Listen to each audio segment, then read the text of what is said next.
Dvigatelimizni harakatga solishda asosiy hop qismlaridan bo'lmish mana oldida ko'rib turganingizdek metkalar deydi, ya'ni dvigatelda qo'yiladigan metkalari ham xuddi shu ko'rinishda joylashadi. Ya'ni buni endi asosan motoristlarimizga masalan tushuntirib beramiz. Ya'ni motoristlar tayyorlash kurslari bor, slesarlarni tayyorlash kurslari bor.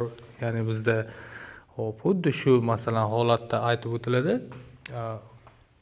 Buni o'quvchilar uchun ham qiziquvchilari bo'lsa, buni tushuntirib berilaveradi. Ya'ni dvigatel metkasini qo'yish, dvigatel metkasini qo'yganimizdan keyin yondirish tartibini o'rnatish degan narsalar ham xuddi mana shu stendlarda bajariladi. Ya'ni o'quvchilarning yordami bilan birga. U malakali o'qituvchi kelib darsini o'tib beradi. Ya'ni xullas buni o'sha dvigateldagi paparatka zajigan, ya'ni yondirish tartibi yo'qoldi. Tramblor taqsimlagich degan narsamiz bu bo'lsa, qopqog'i kirishga qismi ochildi. Masalan deylik, xuddi shu ko'rinishda, masalan deylik, mana rotorlari yo'q holatda qo'yib, rotorlarni joyiga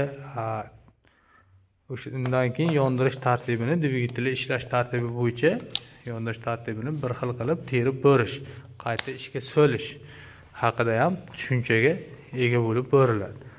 Switch simlarini joy-joyiga ulab qo'yish, undan tashqari o'sha qaysidir oyoqchadan borib qaysidir porshinni ustida turgan switchasiga ulanishi haqida ham ma'lumotlarni berib, ya'ni amaliy mashg'ulot qildirib beriladi.